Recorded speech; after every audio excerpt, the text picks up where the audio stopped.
देखिए class 4th के students, आपका जो चैप्टर चल रहा था the first man to fly, आज उसका लास्ट पेज हम पढ़ा रहे हैं। King Louis 16th and the court of France watched the balloon ascend from the grounds of the palace of Versailles. It came down after traveling 1.5 miles। मतलब राजा Louis 16 और France के दरबारियों ने उस बैलून को, उस गुब्बारे को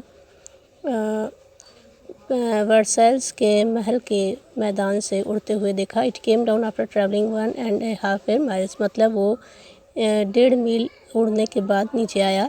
eight that time no one knew what would be the effect of travelling through the air. उस समय किसी को ये पता नहीं था कि हवा में उड़ने का क्या असर हो सकता है। So the cock, the duck and the sheep were carefully inspected upon their return to the अर्थ।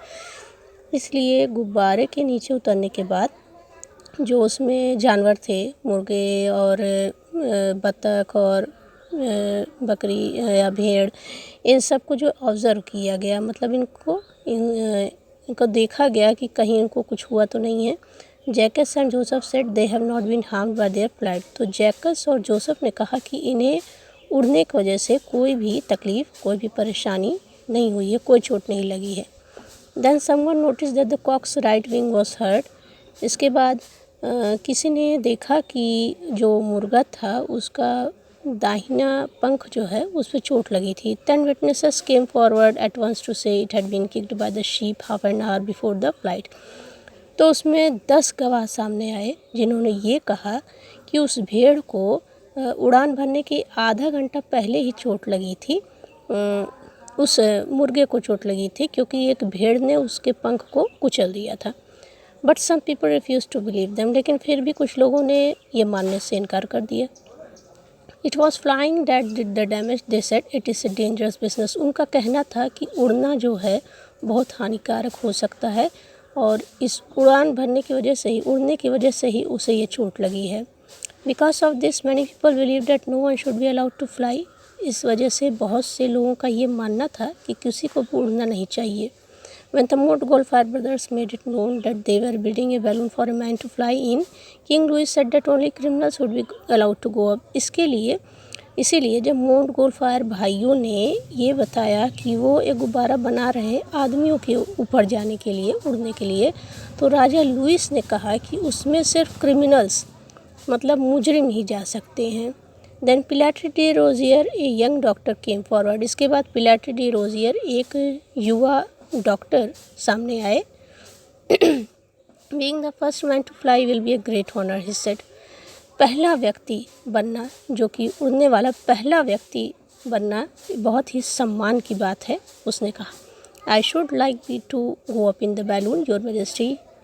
हे राजा, मुझे जो है गुब्बारे में ऊपर जाना, मैं विश करता हूँ कि मैं सबसे पहले गुब्बारे में बैठ के उड़ना चाहता हूँ। King Louis gave Pilatre de Rozier permission. तो राजा लुइस ने उसको, पिलाट्री डी रोजियर को, ये आज्ञा दे दी। And on October 18th 1873 ascended for the first time in a balloon fastened to the end of a rope. और उसके बाद 18 अक्टूबर 1873 को वो आदमी, मतलब पिलाट्री डी रोजियर जो है, वो पहली बार एक गुब्बारे में बैठ के ऊपर गया, जिसका सिरा जो है, जिसका लास्ट जो है वो एक रस्सी से बांधा गया था। He rose to a height of 84 feet. वो 84 फीट ऊपर तक, ऊंचाई तक गया। यानी केम डाउन, जब वो नीचे आया, पीपल क्राउडेड अराउंड हिम, लोग इसके तरफ आगे चारों तरफ एकत्रित हो गए। Staring with wide eyes at the man who had performed such a daring feat and came back alive. उस व्यक्ति को देखने के लिए चौड़ी आंखें, डरी हुई आंखों से, सहमी हुई आंखों से वो उस व्यक्ति को देख रहे थे जिसने इतना साहसिक कार्य किया था और उसके बाद वो जीवित वापस आ गया था। तो ये आपका पूरा लेसन जो है, पूरा chapter the first man to fly आज कंप्लीट हो चुका है। अब इसको आप रिवाइज कर लीजिए। इसके बाद नेक्स्ट टर्न पे जब हम मिलेंगे तो इसकी मीनिंग्स आपको बता दी जाएंगी।